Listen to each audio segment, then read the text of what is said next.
Chair must be given.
We begin with chanting Om together 5 times.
We are studying Sri Aurobindo's synthesis of yoga, and the chapter presently is titled The Synthesis of the Disciplines of Knowledge, in which we come to the crux of the problem as well as the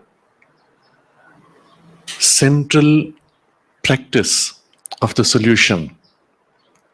In the approach of the path of integral knowledge, the central aim is the recovery of our true self.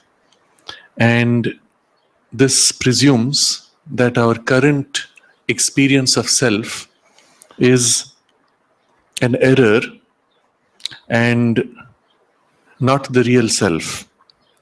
What then is the source of this false sense of self and the false relationship that we have with the universe? This Sri Aurobindo explores, and he points to a false identification from which the whole error proceeds. The false identification itself is of 3 kinds. First, and we have seen this portion of the text, first, that nature has created separate seeming bodies in the unity of matter.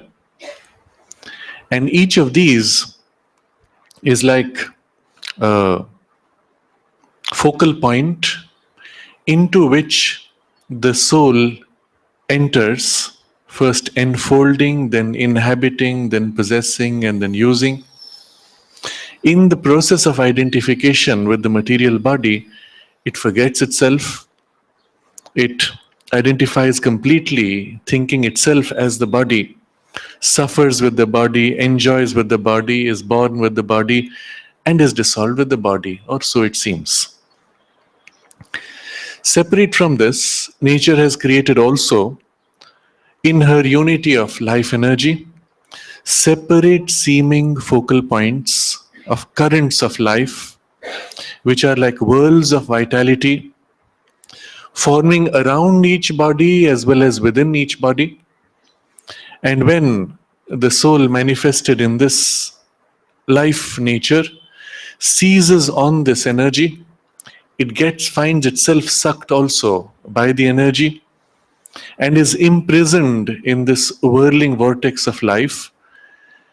Forgetting itself, it says, I am this life. And with the movements of the life, it finds itself whirled, craves with its cravings and desires, wallows in its pleasures, bleeds with its wounds, rushes and stumbles with its movements, thinks itself a formation of this life energy. And if it identifies more with the body and feels the life energy emerging from the body, it feels that this life energy will dissipate when the body is dissolved. Or if it is able to separate itself sufficiently from the life energy, from the body, and knows itself as a life energy inhabiting a body, then it feels itself as immortal and knows that it can leave the body and enter into other bodies, but it still identifies with the life force, but an immortal life. The third is the construction of separate seeming dynamos of mentality that nature creates in the unity of universal mind. And here again, the soul identifying with this mental dynamo experiences as if it is creating thoughts, sending out messages, receiving impacts, and is affected by these impacts. Like a system of telegraphy, Sri Aurobindo describes, it sends out all kinds of messages, sensational, emotional, perceptual, conceptual, intuitional.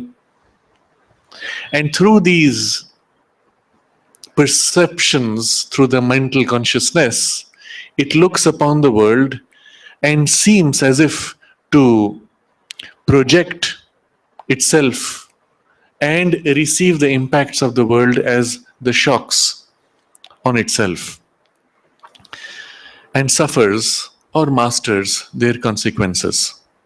Now, in what we saw last time, there was a very detailed description, distinctions of these three forms that nature creates, their limitations and their characteristics.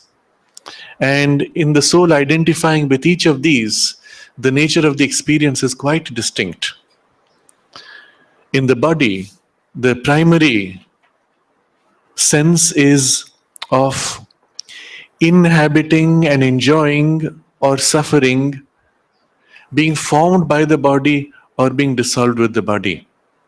It is as if a foundation, a base on which the whole existence seems to rely. In the life identification, the nature of the experience is much more craving, desiring, wallowing in pleasure, bleeding with the wounds, stumbling and rushing with the flow of life energies.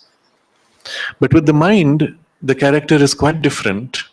There is a generation of mental force and mental activity, distribution of mental force and activity, reabsorption of mental force and activity as it comes either back from what we put out or what comes from others.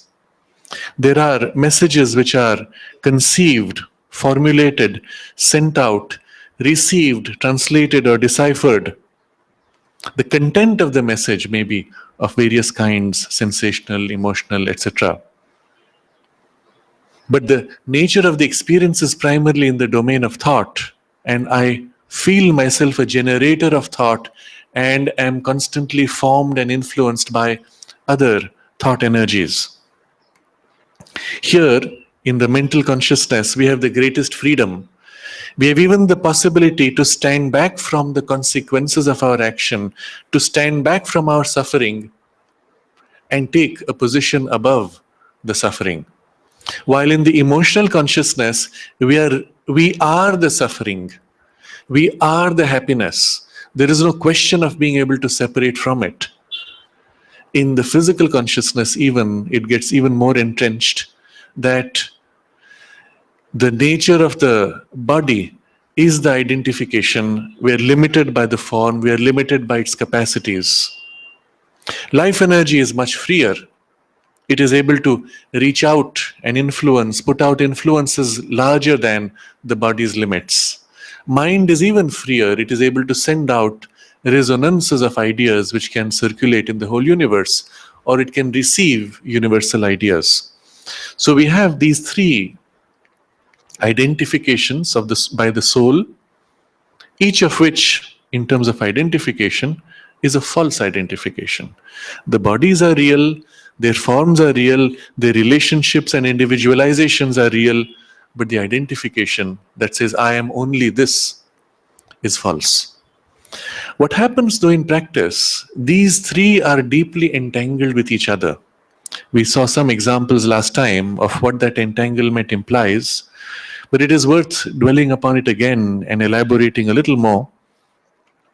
In the way Sri Aurobindo describes, he says, Nature installs the base of these dynamos in the material bodies she has formed, makes these bodies the ground for her stations, and connects the mental with the material by a nervous system full of the movements of vital currents through which the mind becomes conscious of the material world, and, so far as it chooses, of the vital world of nature.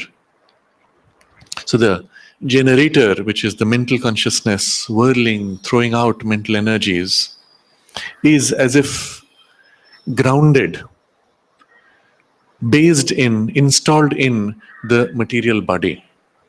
Now, this word install, it is important when we study Sri Aurobindo to pause at each word and consider why this word and all the nuances and suggestions, and even the historical, etymological perspective of each word. Sri Aurobindo, remember, was a master of Greek, a master of ancient Greek, Latin. He knew Russian, had mastered French, and of course English, and he knew sufficiently of various other European languages, apart from his mastery of Sanskrit, Bengali, Hindi, Gujarati, Tamil, and other Indian languages.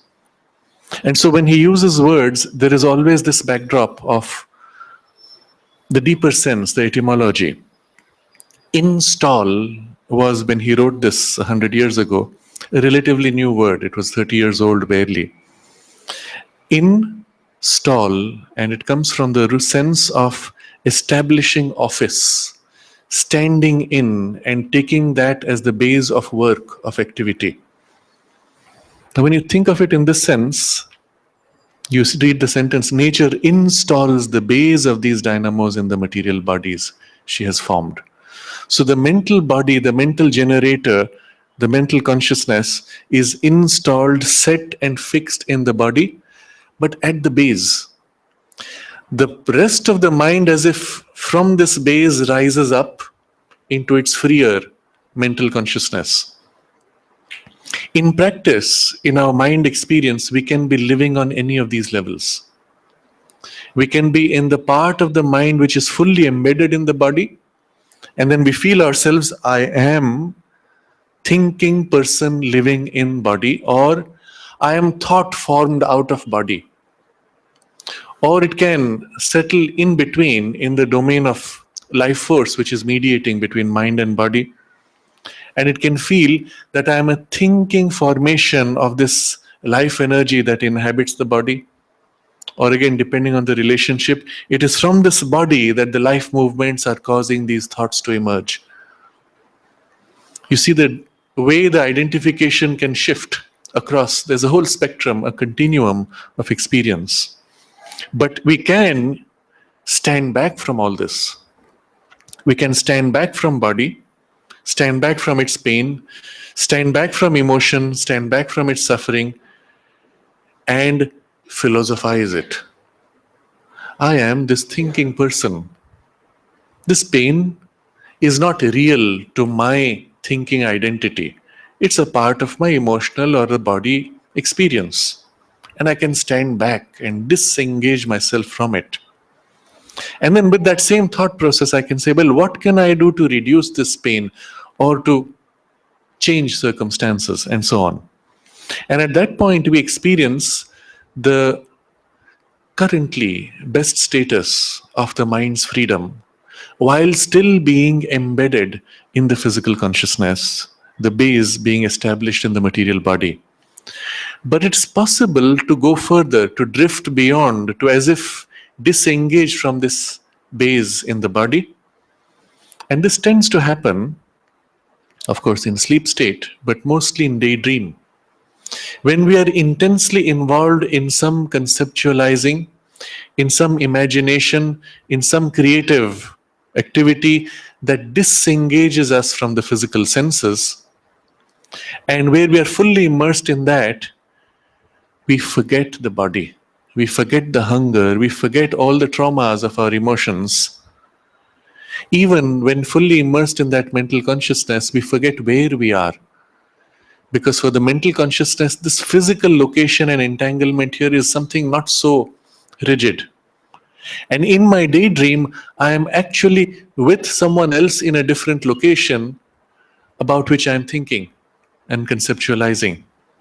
And then a shock, a call, a disturbance pulls me back. So you'll see often in the daydream the eyes glaze or they stare out into nothing because the physical consciousness is no more dominant. The mind has as if wandered off from the physical identification.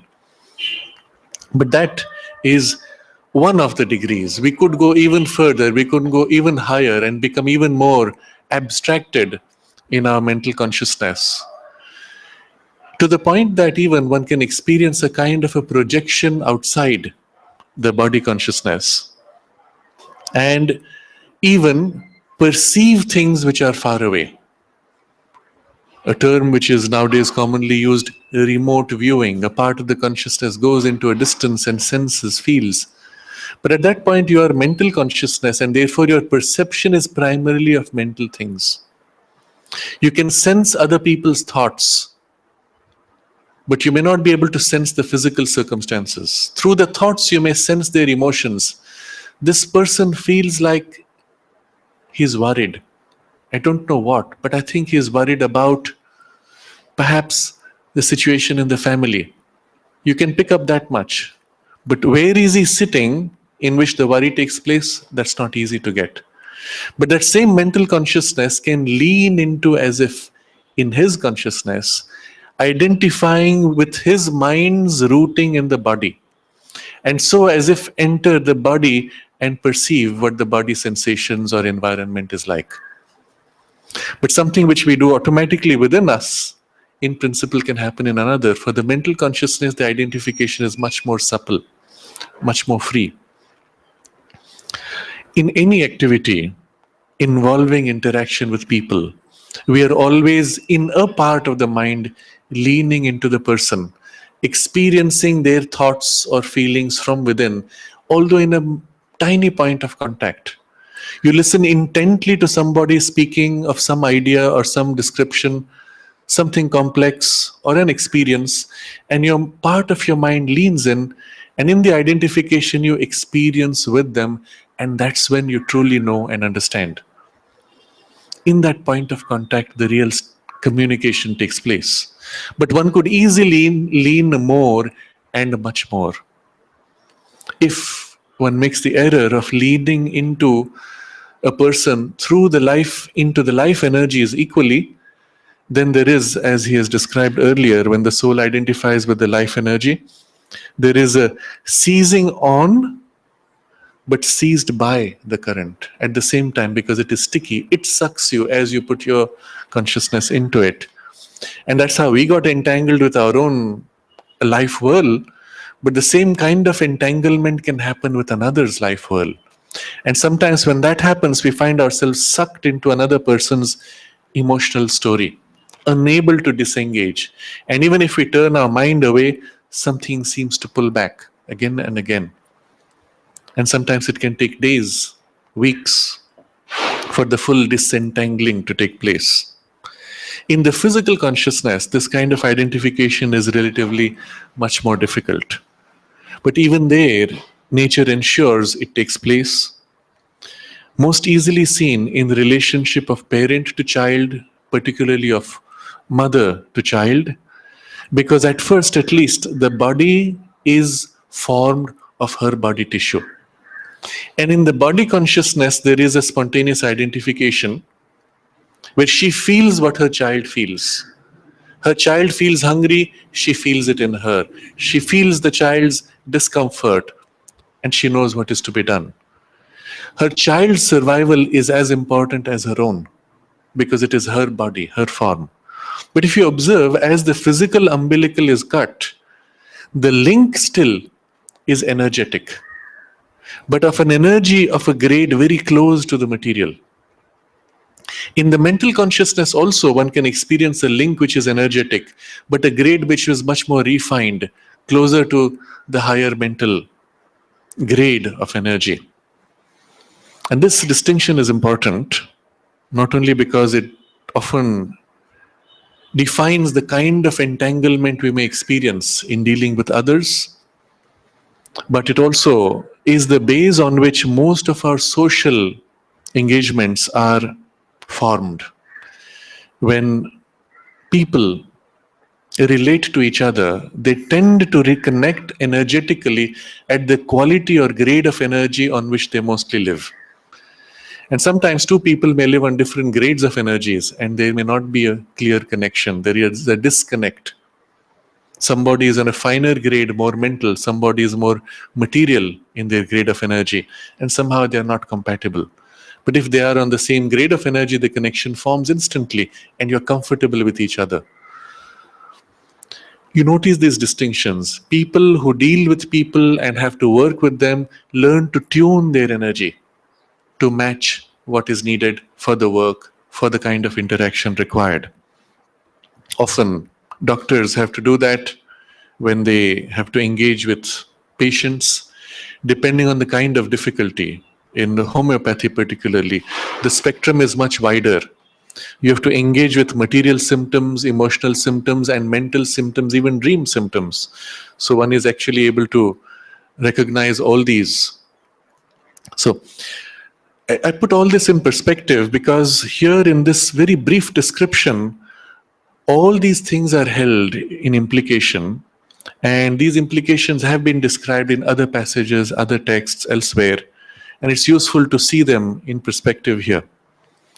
There's a very important factor which we briefly touched upon last time, is the link between the mental body and the material. What is it that binds it? And Sri Aurobindo describes here, connects the mental with the material by a nerve system full of the movements of vital currents, through which the mind becomes conscious of the material world, and if it chooses, the vital world of nature. We discussed how this nerve flow, the energy currents flowing through the nerves, are the link point for the mental body and the physical body.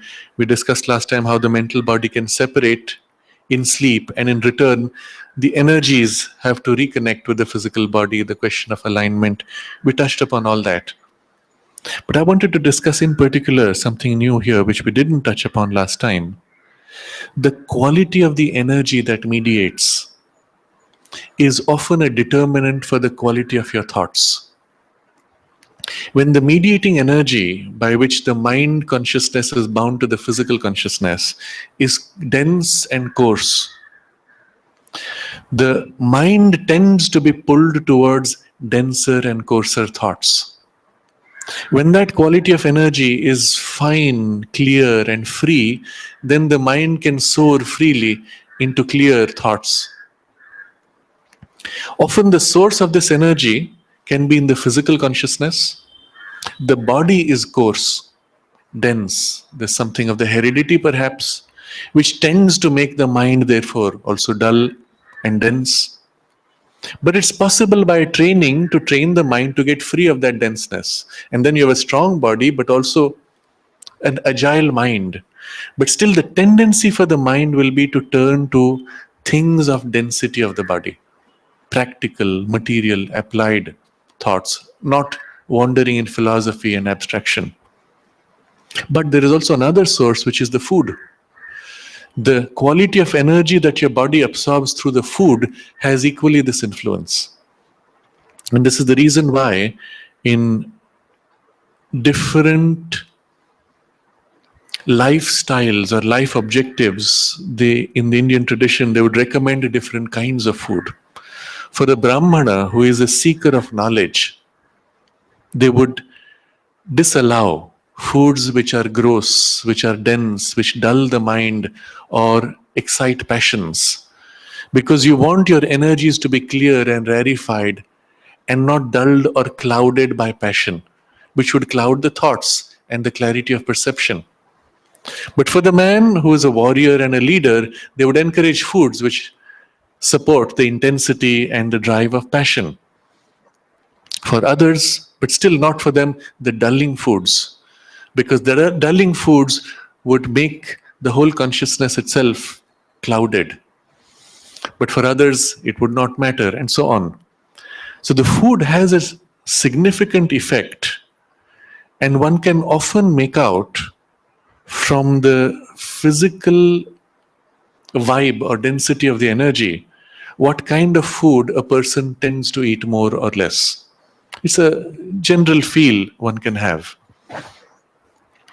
This, therefore, from the material body, there's an influence because of the quality of energy on the mind. But we draw energy also, not just from the material sources, but also from the universal life force. If you are in a city environment, the energy that you draw from the universal flows around you is often dark, mixed, chaotic, disturbed, depending, of course, on the environment and the city. And that influences your thoughts and your behavior. There are also, other than these, characteristics of energy of different cities and towns. Certain towns have an energy which is much more selfish, self-interested, self-centric. There are others which are energetically more warm, caring, sharing, giving, interchanging, affectionate. And when one enters the town and interacts with people, one gets quickly pulled into that. And depending on one's temperament, one feels comfortable or not in that space. Irrespective of the initial sense of comfort, if you stay there long enough, you tend to become as the energy of that space is. You tend to become insular when you live in certain cities. You tend to become more warm and caring when you live in other cities, and so on. And this is the reason why we feel uncomfortable in some spaces or others, or comfortable in others. So from the city space, we take in a lot of cluttered energy, though, in any case, because there is not much opportunity for pure refreshing or regeneration of the energy of life force. When you go to the countryside, when you enter pristine nature, forest, hills, the quality of energy is so different. And that's how we feel immediately refreshed. But much more than refreshed, you will find your thought processes begin to change. Very quickly, as you go up the hill, as you enter the forest space, your mind becomes clearer. The worries of your city life begin to fade away as if into the distance, and you begin to think of more beautiful, happier things. I remember once, I've shared this before here, but it's worth sharing. I remember once I was in Vishakhapatnam in the naval base, and one of the commanders was taking us around on a submarine. He was a submarine, I think a commander or sailor in the submarine. And he was describing their life and so on, and their routine of 4 hours of sleep, 4 hours of work, constantly switching between 4 hours. And then, of course, because he knew I'm coming from the ashram, his mood changed, and he suddenly said, I asked him, where are you from? And he said, I'm from the hills, from the Himalayan regions. I said, that's unusual. You're in the ocean, living underwater. How is it?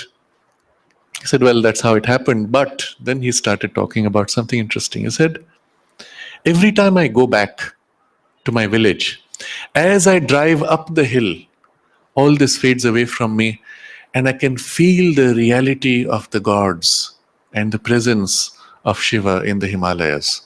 It's so real, it is concrete, I live it.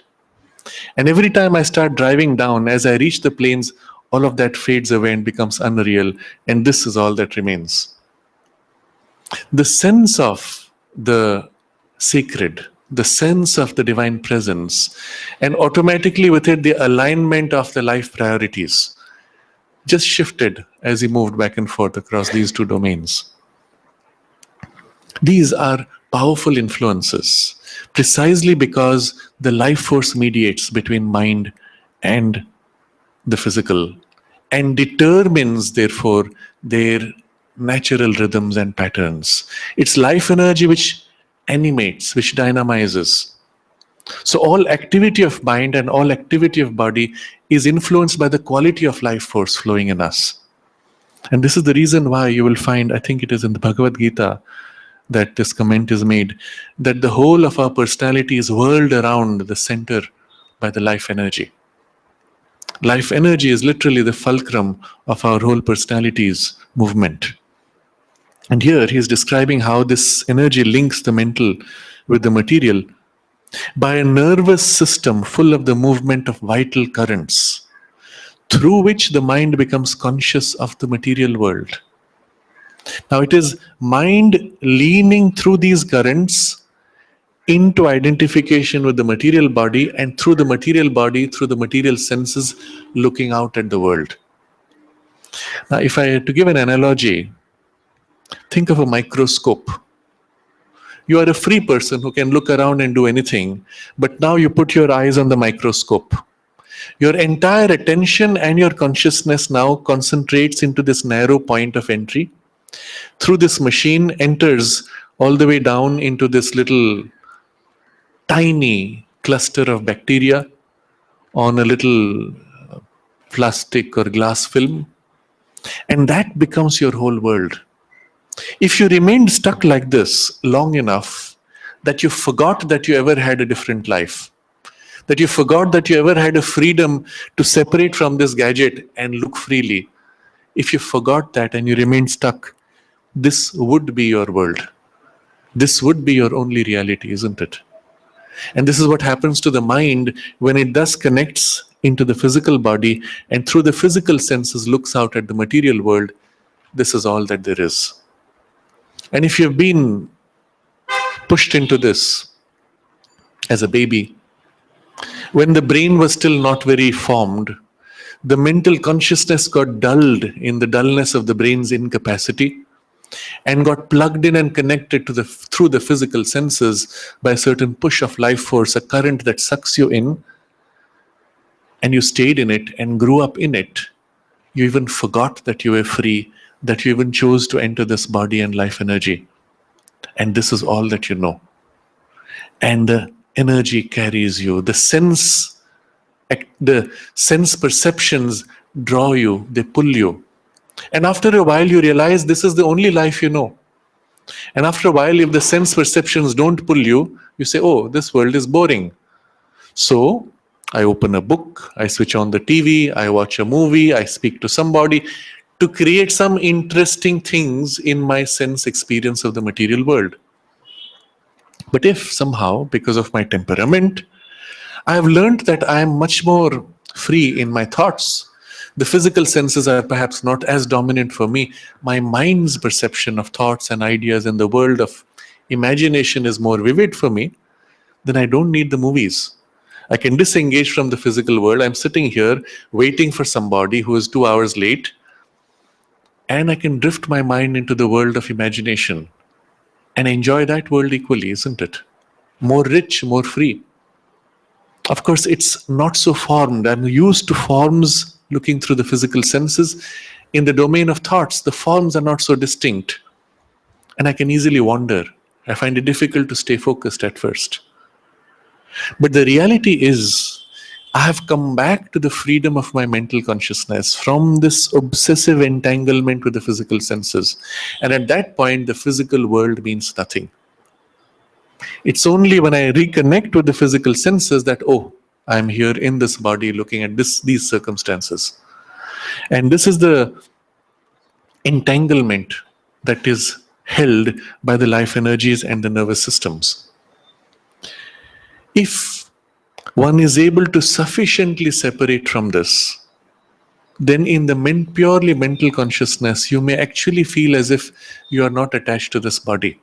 You could be anywhere, everywhere at the same time. And sometimes this happens in certain types of meditation also.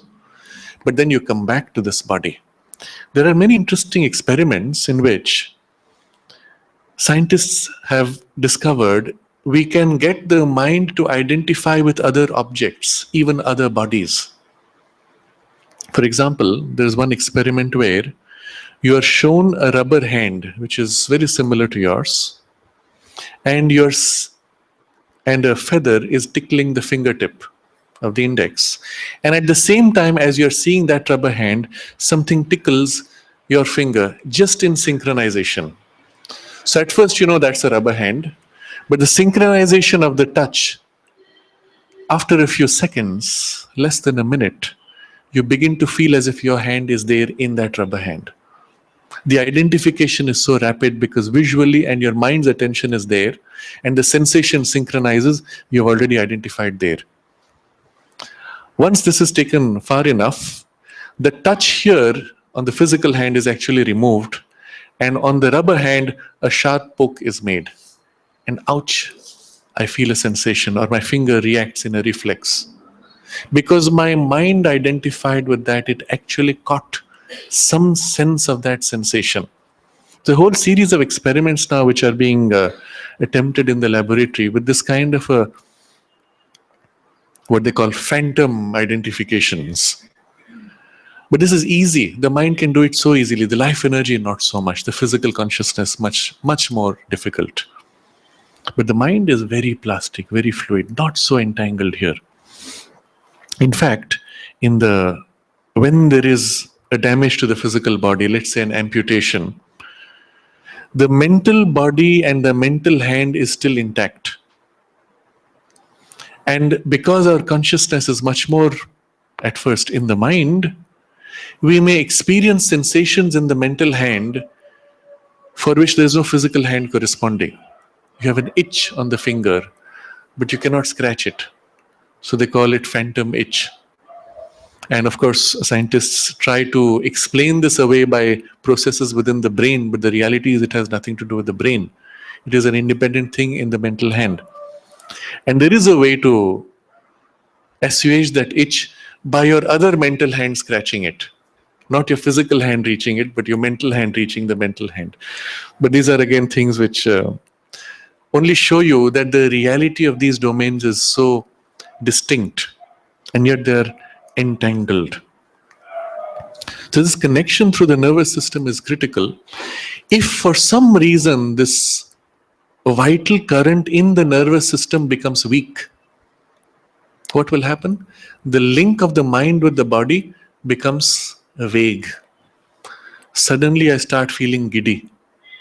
I don't know why the world seems to be swaying. What's happening? I'm so tired, I'm so exhausted that I'm giddy. You notice the relationship of dulling of energy with the mind losing grip on the physical consciousness, and then it kind of wanders off. And if it wanders off completely and as if the link is broken, I fall unconscious. I'm so exhausted, either I fall into sleep or I fall unconscious. And at that point, the mind is free, the body goes into rest. It recuperates energy, drawing from the universal life force, and then is able to rebuild the connection, and gradually I come back to consciousness. Interesting. The link point being the energy when it is full brings great vitality to the connection, and the mind can embed itself in the body fully and feel its freedom imprinted in the body. I can do anything. I'm full of energy. I can achieve anything. I can conquer any situation. So it feels when the vital energy is full. Similarly, when the quality of vital energy is only this refined vital life force and not the denser, then the mind tends to drift into abstract thoughts, idealistic thoughts, impractical though. When the quality of energy is very gross and dull, but not the refined, then the mind is stuck only in sensory objectives, only fulfilling my desires, likes and dislikes. And so often you will see people who tend to be impractical, idealistic. Observe the kind of food they eat, observe the kind of energy in their body, and you will say something like, oh, this person is not very grounded. What you mean by that is the quality of energy has not grounded the mental consciousness in the gross body sufficiently. So this mediating energy must range into the higher, finer ranges and should be able to hold also a denseness which is close to the material if you want to have an ideal which you want to apply and make practical in life. You must have the full spectrum of the energies. Now you see such a person, you can say, this person can fulfill, can realize an ideal. you will notice them. Otherwise, what they lack has to be made up by somebody else who has that energy. So all of this we can obviously now understand, and we understand how and why this happens when we see the nature of the link between the mind and the mental consciousness and the physical consciousness and the life currents in the nervous system. Last time we also discussed how the refinement of the physical nervous system can make such a big difference even to the mind embodied in the and its action in the body. So all this we now hold and we move on. As it is, Sri Aurobindo says, its attention, that is the attention of the mind, the mental dynamo, its attention is fixed on the body and the material world in which it has been installed. And it is aware of the rest of existence only dimly, indirectly, or subconsciously in that vast remainder of itself, with regard to which superficially it has become irresponsive and oblivious. Now, this whole domain of free mental dynamo and its huge possibilities of transmitting thought energies and activities and receiving and constantly in interchange with the universal mind, that whole huge domain is fading behind, forgotten, oblivious, because we are not responsive to it, not conscious to it. It has become now subconsciously felt, indirectly felt, dimly felt, and the whole attention of the mind is fixed on the body and on the material world. And we've been at it for so long that all the rest not only has faded, not only has been forgotten, but we don't even believe it because we don't experience it. So when somebody says, you know what, thoughts have an independent existence, you can send out thoughts, you receive thoughts. Oh yeah, that's an interesting idea, I never thought about it. Somewhere inside perhaps it strikes a chord, but how do you do that? How do you transmit a thought? So there's this fixation in the body and material world consciousness. When we first begin to disengage from the body consciousness and begin to become more conscious of the mental domain, all of these things become very quickly accessible. But also Sri Aurobindo says you can become conscious of the vital world of nature if you so choose. By itself, though, the mind fixates on the body or comes back to mind. But the engagement with the vital domain in between, which is the domain of the life energy, is mediating. Some people have it if they are much more living in the vital, or for others living in the mind, one has to cultivate it. One has through the mind to begin to feel the life force in oneself, around oneself, in the environment, and to the extent that one is becoming sensitive to it, one feels it around people, in people, and then wider. And to the extent that you're becoming conscious, you can even not only sense, but also influence and modify. And the same thing happens in the thought. The moment your sense of thought awareness widens out beyond your normal, narrow, individual, physicalized mind, you sense something wider, freer. You begin to sense thoughts in the space. I remember going to somebody's house, which was in the countryside, and I was told before going there that we had done a lot of meditations there to clear it from all thought formations. It was interesting to see. When you came there, you actually felt there was no thought formation. It was like a blank slate. And they had done it consciously.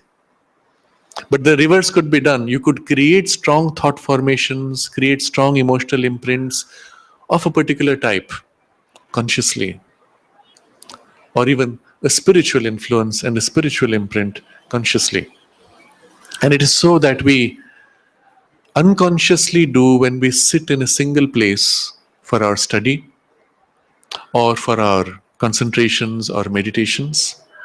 We imprint in that space the quality of consciousness of thoughts, feelings, or the spiritual influence that settles in us during the concentration. And there's an imprint felt in that space. Even if you are not there, somebody walks in, They may move around, and if they're sensitive enough, they will feel, oh, this space feels so pure, so clear, or there's something very uplifting in this particular room. There can even be a quality of vibration which one can feel on a material level of the quality of the spiritual consciousness, and one can recognize even the source of that. To that extent, one could become conscious. But at the first, there is this sense of widening of the mind consciousness, and our sense of range of mental awareness widens. So there is a range which normally we associate about a distance about a meter around, which is our personal space. Most of it is felt generally as a vital energy space. Someone crosses that line and we feel they have entered into your private personal space. The actual mind consciousness is often larger, but we are not aware of it so much. When we become conscious of that, we actually feel we are extended in the whole room perhaps, or even beyond. Depending on the consciousness of the person, the evolution, or the sensitivity so developed, we become conscious that actually it is not so much a physical space. There are connections extending, linking us to people or to situations or circumstances. So although, let's say I'm a teacher in the school, although right now I may be here, a part of my mind consciousness is linked to that space of the school, the classes that I'm taking, and the issues relating to that. And because in the physical body, we feel physical space as our primary sense of space, that is far away. The school may be 10 kilometers away. I do not recognize that my mind is plugged in there, or the plug-in is so far away, I don't realize my mind is here, I've limited it here. But in the mental consciousness, distance is not the same. And so if I disengage from the physical consciousness and feel what's happening in my mind, oh, there's this whole preoccupation with the school situation. Where is it? Right here. Here. Hardly half a meter away from me in this space of my mind consciousness. You see, the mental sense of distance and space and connections is very different, as is the vital, from the physical, where the sense of space is much more rigid and hard. So in the vital consciousness, for example, you may be on the phone with somebody. There's a very emotional interchange going on, perhaps. You close your eyes and you feel the person next to you. And there's actually a physical, energetic connection felt emotionally. But the same happens with the mind. In the mental consciousness, something leans, connects, and it's right here. Often you end up closing your eyes to get free from the physical sense of space, which is deceptive. And so if you had to see things purely in terms of the mental consciousness, you would see as if a chunk plugging in into the school, a chunk of my consciousness preoccupied with another responsibility or situation, a chunk of my energetic consciousness attached to this person or that situation, in lines like this. So depending on how one perceives it in the clairvoyant sight, remember it is always a representation of a truth. One may see, feel, sense threads, cords connecting a person to different things. But if you saw purely in mental consciousness where distance is not of the same character, you will see extensions or bundles of color or patches of energetic or thought entanglements, and that's about it. The whole universe is mapped into my mental consciousness. But as my mental consciousness becomes wider, freer, and clearer, the mapping becomes more true. And on some level, I feel myself identified with the whole world, perhaps, or even beyond, with some larger sense of extension into the universe. It's at that point, Mother says, it's a very interesting message she gave. When you can become conscious of the whole world at the same time, then you can become conscious of the divine. Very suggestive. When you can become, then you can. It's not that you will. There's no compulsion. But the idea here is this: unless your consciousness becomes wide enough to be able to hold something vast, you cannot truly hold the awareness of the divine consciousness, which is vast, which is infinite, all-encompassing, which is everywhere. To know it in this cutout piece of form is not to know it at all. Something of your consciousness, therefore, must become wide and free and experience this expanse of simultaneous awareness of a wideness that holds the world. Then, in that consciousness, of course, you can perceive the divine. And generally, it is in the mental consciousness that this becomes most easy. So, when we say mental consciousness, again, we must be clear what we mean by it experientially. Because people think mental consciousness is only thinking in abstraction or in not practical, not here, not material. The reality is this: all awareness that we have is mental. If you feel your hands and the awareness of sensations on your hands, the awareness of your hand sensation is a mental awareness. It is the process happening in your body tissue, registering through life force and nerve current on your mental body that you experience as the sensation on the hand. And this is the reason why, under hypnosis, one can interfere with the life current flow, block it, and suddenly your hand becomes numb. The hypnotist said, now your hand becomes numb, and your hand has become numb.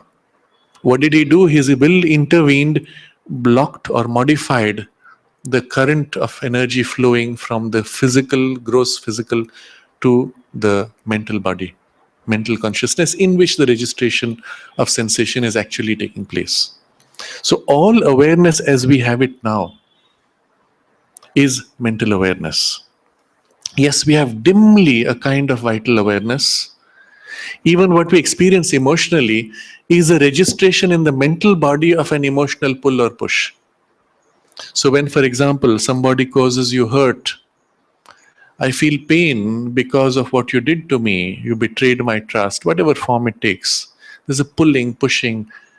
The registration in the mental consciousness of this tug, this pull, the tearing sensation and the pain is registered in the mental consciousness, though the tearing sensation is happening in the vital energy.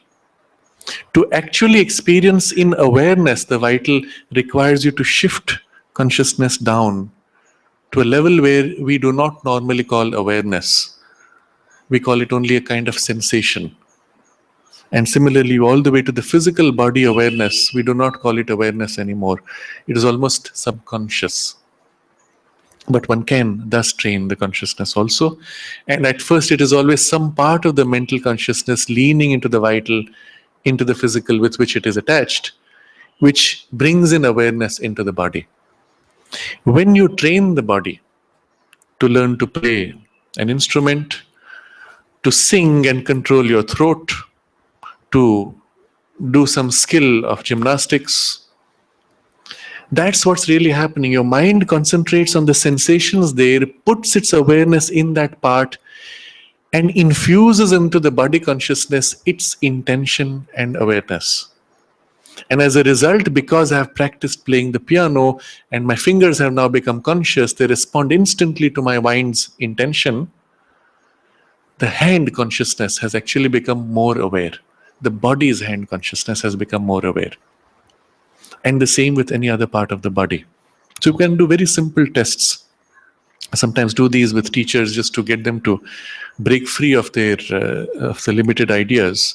If you try to bring your fingers together without looking, just bring the two fingers in rapidly in front. You can easily touch in front. The same hands, the same movements, do it above, and you'll probably miss by a centimeter. Why? The same thing you do behind your head, and you'll miss by 10 centimeters or more. The same hand doing the same movement. In here is a space of awareness in which the awareness guides the hand. Here the awareness is less. At the back it is practically non-existent. This is the reason why people have back problems. A lot of tensions in the back muscles, because that whole part of the body is unconscious, undeveloped. The mental consciousness has never imprinted itself on it to make the muscles conscious and responsive to higher things. It is always dulled, pulled down by the inertia of habit and the lower grades of material energies. The front part is always more conscious because we work on it. All our activity is taking place here. The sides are less, and so on. But a dancer will do this correctly right on the first effort at the back, because he or she has developed the full space of awareness around as a requirement of the dance. A singer will have the throat awareness highly developed, very conscious. The pianist will have the fingers consciousness very developed, and you can feel often which part of the consciousness is dull in the body, and that's where illnesses will tend first to accumulate. The parts which are conscious will rarely have illnesses. If there is an injury, they will heal fast. Where the body part is dull, undeveloped, unconscious, injuries will heal slow. Now, all of this we understand in this context. Once we understand that the awareness is the mind imprinting on these parts to make them more conscious, and therefore by consciousness infuse on them any new intention through life energy. So I briefly touched upon hypnosis, what happens under hypnosis. Not only one can, by suggestion, make the hand numb by modifying the relationship of energy with the gross body and the mental. The same process, in fact, happens through a chemical injection. When you insert in the nerve the anesthetic. If you just insert the anesthetic in the bloodstream, it doesn't work. It might even be dangerous. You have to insert it at the point where there is a group of nerves connecting. That's why the doctor needs to know where exactly to inject. When the nerve channel is blocked, then that part becomes numb. But when it is done by suggestion in the mind, it's very interesting to observe. One can often see today with medical tools, the signals from the hand are coming all the way to the brain. But somehow I don't register the sensation. You can make a person blind under hypnosis, the suggestion, now you cannot see. The light is coming on the surface of the sensitive skin, the signals are going to the brain. In the brain there's an activity, but the response to that activity is not taking place. Where in the whole chain of the energy flow one has intervened to block it changes this. In certain cases, you will find people have extraordinary skills. They stick a needle into you with acupuncture, make a whole part of the body numb. Somebody else who is taught the same method may not be able to do it at first. And the reason is because it's not just the needle sticking in. It's the intention which is put in it. It's the mental consciousness infused in the patient and molding the life energy flow in the other person's body, which is doing it. And so, yes, the needle is useful, it is a point of contact, but the intention and the vital energy one puts is even more important. And that's why the training for all these so-called alternate systems, which rely on these higher interventions, the training for them involves also psychological training for the doctor. So in the Ayurveda, they speak of three kinds of medicine. Daivi, that is divine medicine, and the second is herbal, nature medicine, and the third is asuric medicine, or so gross physical. You give this tablet, it does not matter with what intention you give it, there is an effect. It's crude, gross physical action, dulls the body, does whatever it must. But the other two always require a psychological component. If you're getting plant medicine, when you pluck from the plant, you must take the plant's permission. You must pluck at the right time when the plant gives the best of its qualities, early morning when all the energies are rising. Then you get the highest, most refined energies with permission of the plant. When processing, the psychological environment in which you process makes a big difference, and so on. And the highest is the one where you may not even require a physical vehicle. You may be able to intervene, at best using something in which the intention or the spiritual force is the prime driver. If you combine all three, of course, you have the most remarkable results. I'm tempted to digress again, but when Dr. Ramchandar in the ashram was a homeopath with extraordinary results, and the cause of his extraordinary results we find in Sri Aurobindo's correspondence with other doctors who were jealous or couldn't understand how he had these results. But in the correspondence we see also between Dr. Ramchandra and Sri Aurobindo, that he writes to Sri Aurobindo, when I gave this medicine, I prayed to you. I felt your help, and I gave this medicine, and the result was good. So he would often write at this time, let's say at 2:15 p.m. And in one of the letters, he has not written the time, and in the margin, Sri Aurobindo has written at 2:45 p.m. So one sees that not only his call was there, but Sri Aurobindo's response, and you could feel the response. And of course, that action had its result. Sri Aurobindo uses 3 words then explaining this. The the instrumentation, that is the medicine which you have given, the instrument, that is the person giving the medicine, and then the factor X, which is the spiritual force. All 3, when they're aligned, then you have the most remarkable result. But if you think about it, what is spiritual force? And in the context of our discussion here, it is force. What is life force? It is force. You see, it is finally force on higher and higher gradations until at some point it ceases to be what we would call life energy and prana. It touches something which is spiritual. The same way as in the mental consciousness, as you go into higher and higher degrees of refinement, there's a point where thought ceases and there is only something which is pure perception. And from there begins the spiritual domains of the mind. And the same exists in the physical consciousness also. There are in the highest ranges of the spiritual, of the physical, material consciousness, in its most refined, subtle physical domain, a grade which is most responsive to the spiritual, because it leans to the spiritual. And it is there that the spiritual force can most directly enter the physical body, or more often than not, it acts through the life energy and through that into the physical body. So all of these now give you a very different sense of perspective of the relationship between mind, life energy, and body. If all 3 are aligned, so much more is possible. If the spiritual force fills the alignment of all 3, then of course anything is possible. Even miraculous interventions become possible. But right now, our mind is so fixed on the material that it is almost defining itself in terms of the material. And so everything else and all of its higher possibilities, it is aware of the rest of existence only dimly. We feel something. If you become very quiet, you can feel your mind awareness is wide, free, a kind of a stillness behind the thoughts. Indirectly, even those things we do not feel until there is some registration of it as a thought or as an emotion. I was sitting there and suddenly this thought came.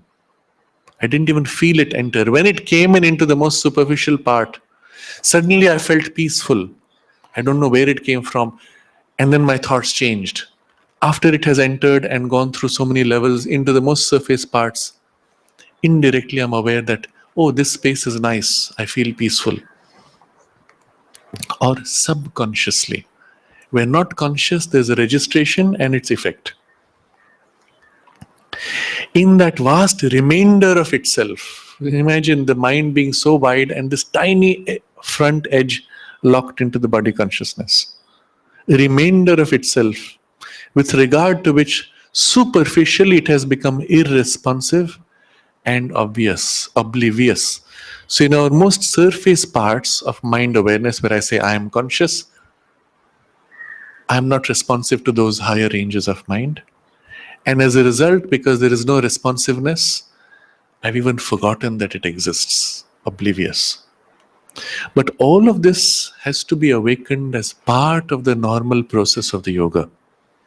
And Sri Aurobindo gives a vocabulary to these dimensions. He calls this domain the inner mind. It is the part where our individual mind interfaces and opens out to the universal mind and the continuity of the mental consciousness. Similarly, for our vital bundle of energy flowing in a whirl, the part where it opens out to the universal is the inner vital. And even in the physical consciousness, there is an inner physical. But these one becomes aware of gradually as part of the yogic process. Now recall, in all the previous cases, we discussed how There is a false identification with the body, false identification with the life force, and now he describes the false identification with the mental consciousness. So the next paragraph. The soul identifies itself with this mental dynamo or station and says, I am this mind. And since the mind is absorbed in the bodily life, it thinks, I am a mind in a living body. Or, still more commonly, I am a body which lives and thinks. You see, these are three gradations of identification of the mental consciousness. I am a mind. I have life and body. The other is, I am a mind in a living body. So I'm already sufficiently entangled, dependent on. But there is, the third is, I am a body which lives and thinks. Now the thinking process has become literally a side effect of the body's life. Unfortunately, modern physical science starts from this end. And therefore, it cannot understand the deeper domains of life energy or of mind. And there's a whole major revolution under process silently, where more and more doctors, practitioners, researchers are starting from the other end, assuming we are consciousness first, but the consciousness is mind. We are mind consciousness first, and we have a body. And although they may speak the old language, the thinking has already switched to the new thinking. They will not speak it, they will not put it in their published papers, but the assumptions behind their research are this first. And it's only a question of time. Suddenly, it will now reflect in the conventional discourse, and the revolution will be complete. And people will speak of, oh yeah, we are mental beings having a body. So what's the big deal? Oh, those people, they were the old foggies, they didn't know. Whatever. So I am this mind. It identifies itself with the thoughts, emotions, sensations of the embodied mind, and imagines that because when the body is dissolved, all this will dissolve, itself also will cease to exist. So depending on the degree of entanglement with the body, you feel that when the body and life, all that goes, I also will end. Imagines that. Or if it becomes conscious of the current of persistence of mental personality, it thinks of itself as a mental soul occupying the body, whether once or repeatedly, and returning from earthly living to mental worlds beyond. And this comes quite easily for those who live more in the mental consciousness. The sense of not being attached to the body identity, and there is with it a sense of persistence. I can close my eyes and it wouldn't matter in which body I am. I can shut out from me the whole world, and I am this thinking, conscious person, and I am nowhere in particular. There's no sense of space or time. There is even an experience where the mind can withdraw into itself in a kind of a semi-trance-like state, disengaging from the body, but remaining in pure mental awareness. And then it does not matter. The body could drop. I could take on another body. It makes no difference. I am this free mental awareness.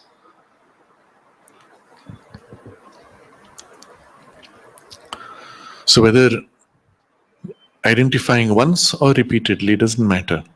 The persistence of this mental being mentally enjoying or suffering, sometimes in the body, sometimes in the mental or vital plane of nature, it calls its immortal existence. So I feel myself immortal. Sometimes I enjoy the body experience, sometimes the life experience, but mostly the mind experience. You will see in a lot of the poetry where the poets speak of immortality and the soul, it is this that they are referring to. They do not have yet the experience of the true soul. But because we are used to thinking of a soul vocabulary meaning something essentially spiritual, we read those poems and think this is what they meant. But mostly they don't mean that. They may have a mystical dimension, There were many mystic poets who felt something greater, which they tried to express. But still, the sense of persistence and immortality was of the mind in this deeper dimension, mystical, opening to universality. So we have to be very careful with this word soul. It can be understood in many different ways. And that it calls its immortal existence. Or else, because the mind is a principle of light and knowledge, however imperfect, and can have some notion of what is beyond it, it sees the possibility of a dissolution of the mental being into that which is beyond, some void or some eternal existence. So this is the special feature of the mental consciousness. It is a principle of light and knowledge. By light we mean this awareness. It's lit up. I'm conscious. When the light is gone, I'm dull. I'm not aware. I'm darkened. So this sense of light filling the mental awareness is itself the illumination, is a mental light. It is this mental light which we direct into our life energies, instincts, and even the body consciousness when we try to train and mold patterns of behavior or instinctive impulses in us. But it is still a light which illumines, reveals, and therefore dissipates darkness and can change and transform. This is why mind has the power to reprogram and modify our instinctive movements, because it brings light into them, and in that light things can be changed. But it's possible to receive a spiritual light which is far greater, transformative, purifying, and even able to dissolve the most sticky knots. That light fills at first the mental consciousness, our awareness, and then through that fills the vital or the physical. And when that touches sometimes knots which are persistent for decades, poof, they're dissolved. Sometimes they never repeat. A permanent dissolution and freedom. Or sometimes a series of partial dissolutions leading to a final freedom. But this is the sense of light. Principle of light and knowledge. Because the light illumines, I know therefore. But this knowledge can turn down to serve the senses, body, desires, or it can turn into itself and you are in the domain of speculation, thinking, imagination, mental construction, or it can turn to something which it senses beyond itself. Intuitively we feel there's something more, there's something higher. In the domain of thought, we can experience degrees of abstraction, pure idea, pure concept, and then something which you cannot even call thought, but something you know. And at that point we sense a kind of a beyond, a limit of the mind's ability. But it can turn to that and try to feel that. And because it cannot know it directly and cannot reduce it to its terms, it feels it as a kind of a blank at first, some kind of a void. Or something, but it cannot know what. And so there is the possibility of this consciousness of mind feeling that more real, more vivid, more true. And so one has the possibility of dissolution of the mental being into that which is beyond. Some void or some eternal existence, capital E. I don't know what. And these are two aspects of it. A fullness of existence or a negation, a blankness into the void. They're just two ways in which the mind sees anything which is beyond itself. And it says, there I, the mental soul, cease to be. What remains, I do not know. I, the mental soul, cease to be. And we may say, perhaps my true spiritual soul, because I have read a book, my true spiritual awakes there, but I don't know it. I don't know it. I, the mental soul, cannot know it. I tried to know it, but I couldn't. Such dissolution, it dreads or desires, denies or affirms, according to its measure of attachments to or repulsions from this present play of embodied mind and vitality. So depending on whether I'm attached to or repelled from my life circumstances. I would like to either desire that dissolution or I will dread that dissolution. If my life is wonderful, I'm enjoying myself every day with all kinds of interesting things, I dread that dissolution. I don't know what it will get into. I don't want to die. I don't want to lose myself in that. I'm quite happy here. I wish this could go on forever. But if I'm suffering every day, and I say, oh, I'm waiting for this world of suffering to end, to be liberated into something which will be a blank or a peace or a delight or whatever it is my tradition tells me it is, but which I don't really know. I just know that there is something beyond. So this is now the 3 errors of false identification. Having presented this before us, Sri Aurobindo gives you the big picture. What in all this is true and what in all this is false? He says, now, all this is a mixture of truth and falsehood. Mind, life, matter exist. Mental, vital, physical individualization exists as facts in nature. But the identification of the soul with these things is a false identification. Now, this is the correction to be brought. We could take the extreme position and say all of this is illusion. And you just identified with one general illusion. But in the reality of nature, the individualizations exist. The universality of mind, the universality of life, universality of matter also exists. They exist concretely. Whether you are aware of them or not, they exist. You can choose to deny them and say this is all illusion, but still they persist, isn't it? So the great story which Ramakrishna Paramahansa narrates, this young disciple has just been given the experience, all this is Brahman. And he's overwhelmed by it and he starts dancing and shouting, oh, all this is Brahman, so beautiful, this is Brahman, you are Brahman, I am Brahman. And he shouting in the road. And from the other side, there is a elephant with the Mahut, the trainer, sitting on him, who comes and says, get out of the way, oh, you are Brahman, I am Brahman. And he stands in the path of the elephant. Elephant is Brahman, I am Brahman, you are Brahman. Mahut says, get out of the way. He says, no, you don't understand. I am Brahman, you are Brahman, we are Brahman. And finally the Mahut nudges the elephant picks him up, throws him away, and goes on. So this man is now shocked into a different kind of awakening.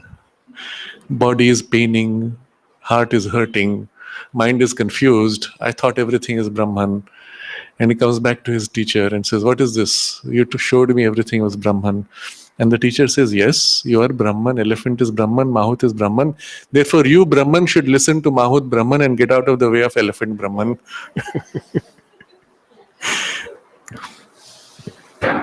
The point being, whatever may be our subjective experience, and even if that experience denies reality of the world, there is a persistence of the world.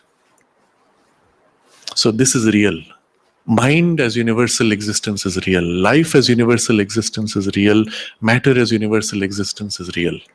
Within that, the individualizations, which are worlds, even if they're temporary worlds, are real enough. Dynamo of mind, whirl of life force, not of matter, is real. But the identification of the soul with these things is a false identification. Now he uses these things. Straight away it encompasses 6 different experiences. You can identify with universal mind. Even that would be an error. You can identify with individual mind, and that would be an error. Similarly, universal life or individual life, both are limitations. That neither of them is the true identification, and the same with matter.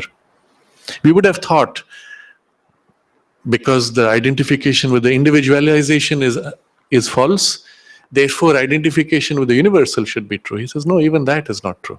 All of these identifications are false identifications. Mind, life, matter, as universal principles, are ourselves only in this sense that they are principles of being with the which the true self has evolved by the meeting and interaction of the soul and nature in order to express a form of its one existence as the cosmos. This is as far as universality is concerned. Second, he says, individual mind, life, and body are a play of these principles which is set up in the commerce of soul and nature as a means for the expression of that multiplicity of itself, of which the one existence is eternally capable and which it holds eternally involved in its unity. So individuality also is set up as an arrangement by which the one can express his multiplicity.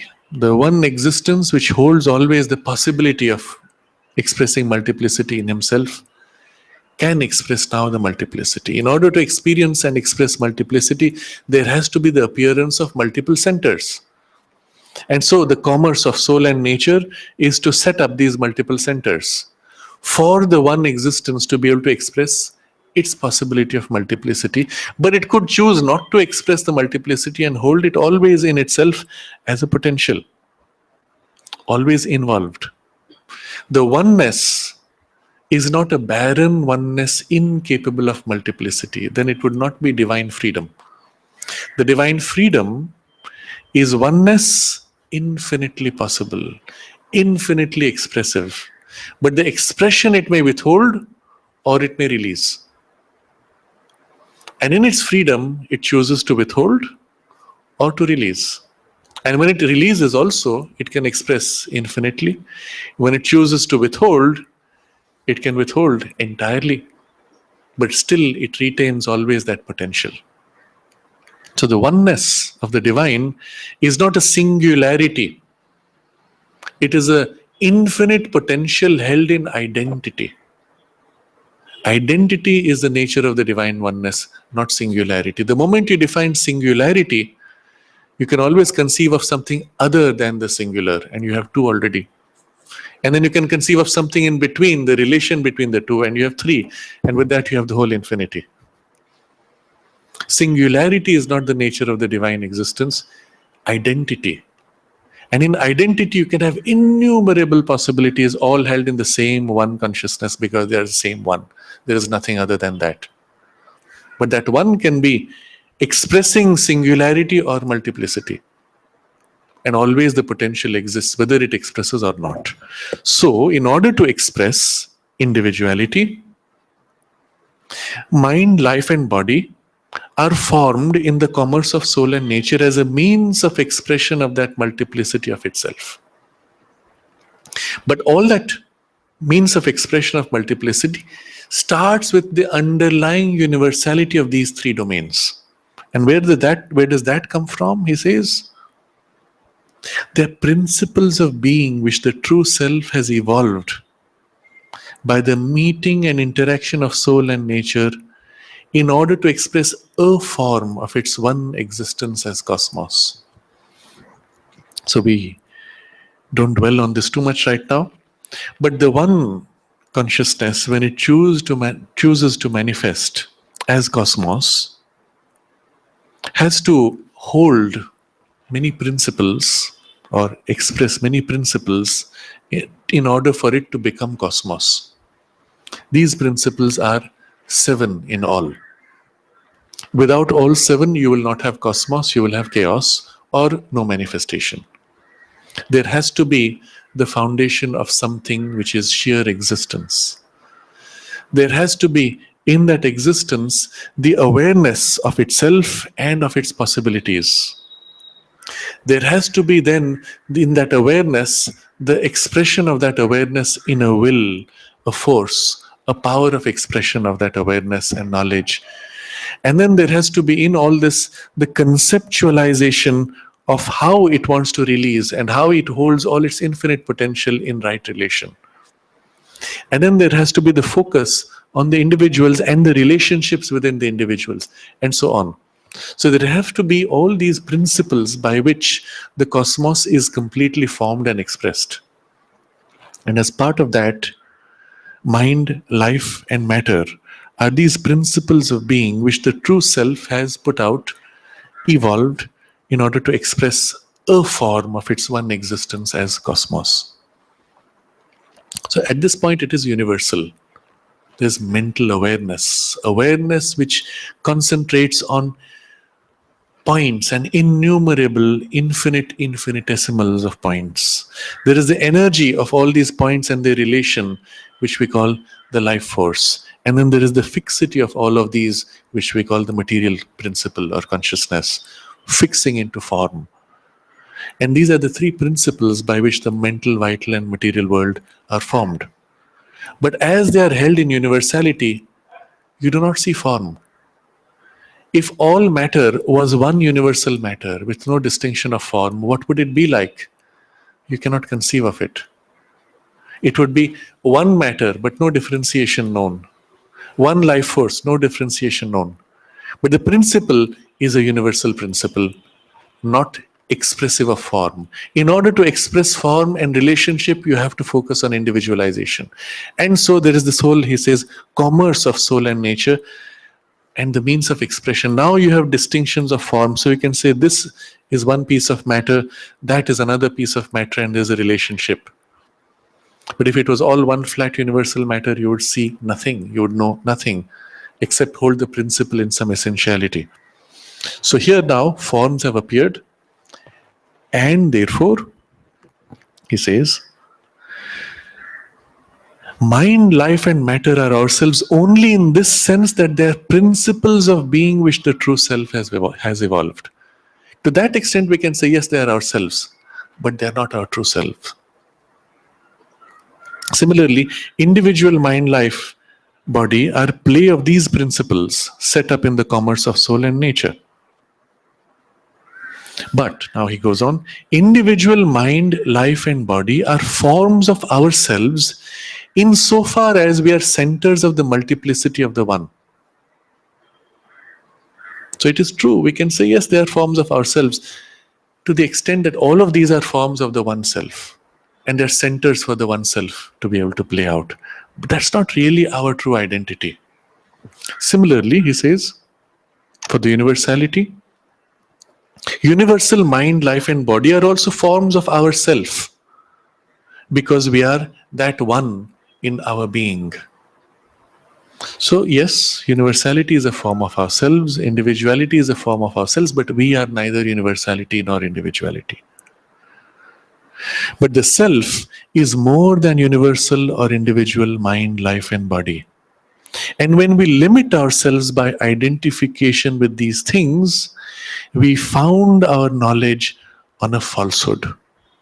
We falsify our determining view and our practical experience, not only of our self-being, but of our cosmic existence and of our individual activities. So this is where the falsehood has happened. And this point is very important. It's the vocabulary is very clear, subtle distinctions are made, and it's very important to distinguish where it is that the error comes. The self is more than universal or individual mind, life, and body. Yes, individual mind, life, body, universal mind, life, body are also forms of ourselves. But self is more than all these. And when we limit ourselves by identification with these things, that's where the error happens. We are more, but we choose to limit. Even if we limit to universality, it's a limitation. When we limit ourselves by identification with these things, we found our knowledge on a falsehood. Found meaning establish. But what knowledge that we have established on the falsehood? Three aspects of the knowledge. Self-being, cosmic existence, and individual activities. So not only these, we found our knowledge, we falsify as a result our determining view and our practical experience. If our starting point of who I am is wrong, then our view of the universe and our relationship with the universe, and then our experience of the universe, all of those have got falsified. But three things in the consciousness: self-being, who we actually are, then our cosmic existence as we lean to express, And then our individual activities and the centers and the focuses and the relationships of all these have got falsified. Now, at this point, we're going to pause. The next step, Sri Aurobindo discusses how exactly are we going to correct for this falsification. The falsification itself took place by whatever cause, origin, means, maybe when we entered birth, whatever it happens. How do we now undo the falsification? And as a result of the undoing, what is it that we will experience ourselves to be? And what will be from there our relationship with the universal mind, life, body, and individual life, mind, life, body? And at that point, we will have the right relation. Even there can be a partial relation which could be erroneous. We could say that I am that, and all this is illusory, and I disengage from it. Or all this is some expression of the divine play, but I am not this. And that would be an error. And so Sri Aurobindo takes it to a further correction. He says, we must recognize this. All this is also an expression of ourselves from our highest station. All that will be the rest of the chapter. But at this point, we're going to pause and look at this picture and its practical implications. Take an analogy at first. If I was stuck at the microscope with my eye fixed, my other eye is closed, or maybe it's a binocular microscope, I am fixed on it. If I define myself in terms of a person with a microscopic vision, if I limit myself to the microscope experience and the microscope vision, that is the falsehood. But if I step back from the microscope, I am who I am, I have microscope, and now freely I attach my eyes to the microscope, I put my mind into it and observe and experience its world, knowing full well that I am free and can at any point disengage from the microscope, then it is not an error. So the actual exercise of the microscope is not a falsehood. It is the limitation that we have accepted when we say, I am attached only to microscope. So similarly, having a body, having life energy and mind is not in itself a falsehood. It is when we define ourselves as being limited by our mind, life and body, individual or universal, that we have an error. The true self will know itself free, will know itself as having mind, life, body, will know itself as entering and penetrating mind, life, body experience, while still simultaneously retaining its total freedom and its completeness as Lord, Master, Enjoyer, free even while enjoying. So such should be the eventual right relation that we have to bring. The traditional form in which this relationship is articulated, that says, I am self and world is illusion, Sri Aurobindo says, even that is an error. Because I may say world is illusion, but at the end of the day, the Mahout and the elephant will kick me.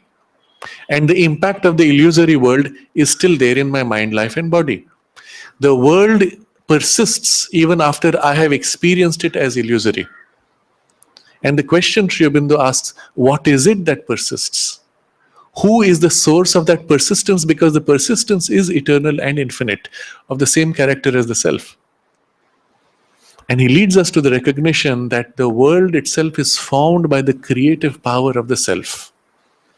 And the true identification with self is when we know self as free of world, but also self as moving to form world and immersed in world while still being free.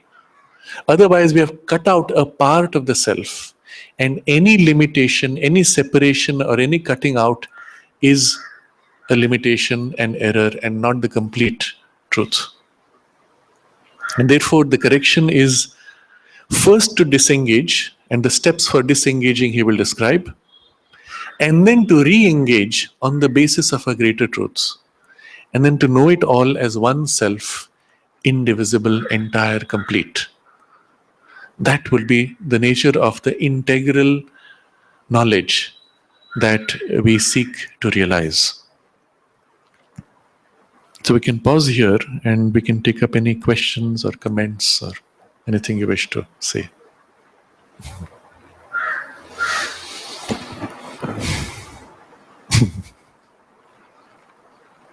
Big picture is always liberating and overwhelming. How that is to be experienced and exercised in the minute details of life will also be part of the discussion.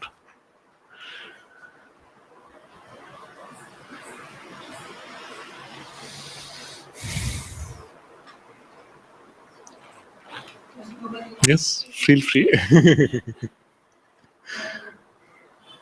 When I think about this, I am fully conscious that I am not the one who is going to die. Mhm. I don't have any Yes, purpose. yes, But when I don't think about the death while I am living, I am fully identifying myself with this body. yes, yes, So, how to do in yes, life yes. to not identify myself Okay. with this body? So we find in the mental consciousness, we have this double station. When we think about it, the mind feels, oh yeah, I will survive, it's obvious, because I am not body. But on the other hand, when I'm engaged in activity, the mind is identified with the body, sensation, emotion, and activities, even thoughts. And it holds both stations simultaneously, or it flips between the two. Even it's possible while I'm engaged in the work, a part of my mind stands back and knows all this is transitory, all this will pass, and I'm none of these things. And it feels itself free and immortal in the mental immortality and consciousness. And both can be simultaneously present. So the goal here initially is to get free of the false identification where I feel myself so identified that I don't even know anything. So this, that I don't know anything else other than this body identification. So already that the mind can stay at the back and know there's something more is a degree of freedom from the body consciousness. A similar status can be cultivated for a degree of freedom from the emotions. My emotions are in pain, but I can step back and know that there is something greater which is free of the pain. But the pain is felt. We don't need to do it only for pain, we do it also for pleasure and for happiness. I'm so full of joy and happiness, but there's something behind calm which has neither the emotion of joy or happiness nor of pain, but it's just aware. But the tricky part is when you disengage from the mind itself and say, I'm not mind or thought. So at first, there's a disengagement from the thought and habit of thought. These thoughts are bothering me, but I stand back from the thoughts. I am free, even though the thoughts continue. But at that point, it's some part of a rarefied part of the mind, which is standing back, observing the more crude activities of the mind. We could push further, deeper into this. It would still be a kind of a station of mental awareness. There is a kind of a final freeing in which one is aware of something which is not a mental awareness. Because the nature of the awareness is not mental, to the mind that awareness is not awareness. So in meditation, sometimes you feel yourself on the brink of something, and immediately the body or the mind registers it, oh, I'm about to fall asleep. Because I'm losing awareness, which I have defined to myself as mental awareness, and that's fading out. And so, oh, I pull myself back, back into mental awareness. You see the error. In fact, it happens to many people in state of deep meditation. You're on the brink of breaking out to something else, a different kind of awareness. And you pull yourself back because you think you're going to fall asleep. And that's why it's important to train oneself to be in this state and to get familiar with that transition. Or one actually snaps into a different awareness and snaps back. And I don't know what happened. I blanked out. And then I came back. I don't have memory of that awareness. But that would still be closer to the true awareness. So in any case, there is a point where one breaks out from what we are used to as calling a mental awareness. And then one has the true sense of the self, or even degrees within that. And with that freedom felt and held in an experience, then now I can play with the mind awareness, re-engage with the emotions and with the body, and even enter them and experience them in identification, but not in loss from that freedom. So if I take the example of the microscope again, I'm able to look through the microscope, enjoy that world, knowing full well that I am in a big laboratory. I am this person who is free, who has a home to get back to, who has all these other responsibilities. And this is held in the larger context. I can separate, look away, speak, put back, or even do both at the same time. I'm embedded in watching this while I'm discussing other things in relation to what I'm observing. So that kind of experience becomes possible when you re-engage from a station of a greater freedom. Now, in practice, what will happen? We will disengage partially. I stand back from my body consciousness, sufficiently free from its identification, then I re-engage. Now I have body. And now I treat this as a sacred temple, sacred substance given to me by the divine for action in the material world. And I treat this body with the responsibility that is due to it. Similarly, I disengage from the life energies and then I re-embrace now from a greater freedom, still a mental freedom. I disengage from the thoughts and then bring a greater clarity, freedom, and even silence into my mind and re-embrace the thought awareness itself. So you may have various degrees of separation, re-engagement, and then deepening and re-engaging each time. You don't have to wait until you have attained to the highest realization of the self before you can finally re-engage with the whole world. It doesn't work that way. So each step of greater freedom will change the relationship and the whole balance of the personality and its relation with the world. And that's the process that we will actually follow. Which in fact happens in life very slowly, very gradually, through all the painful experiences which force us to recoil and then to reconnect and recoil and reconnect and so on. Slow. Yes, yes, yes, yes. So in the practice, Sri Aurobindo recommends two kinds of practices, and the two are complementary. The first is to remain in that observing station while in the midst of the work. You actually train yourself, and you start with simpler works first. And you may feel your hand is doing the work, your speech is in conversation, but you are kind of standing back.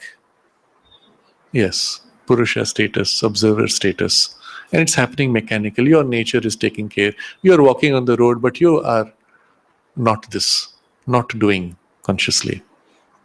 And you have a station like that.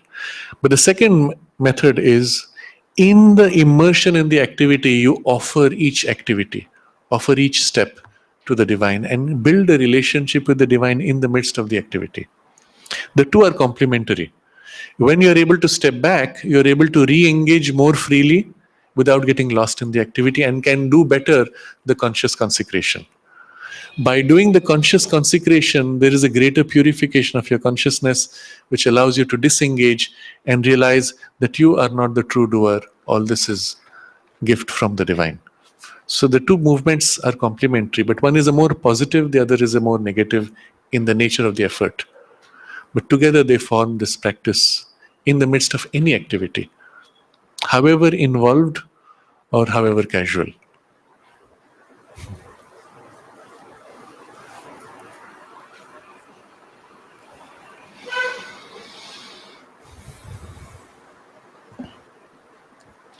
We've also in our discussion covered so many other aspects of the relationship of the mind and body and the life force particularly.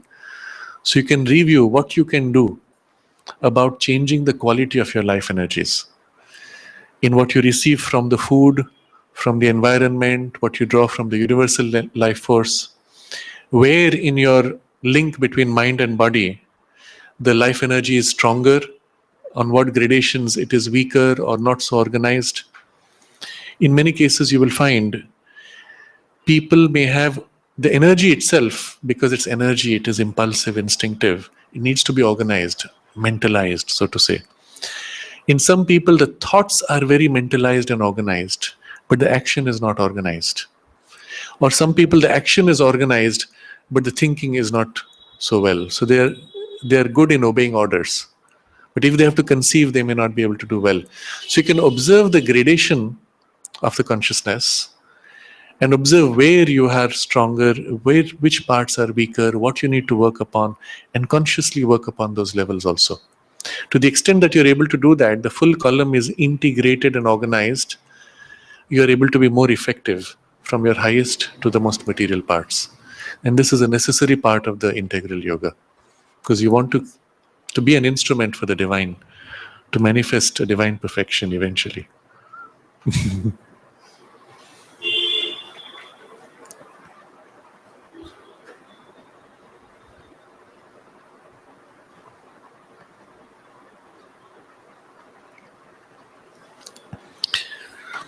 So we continue this next Friday,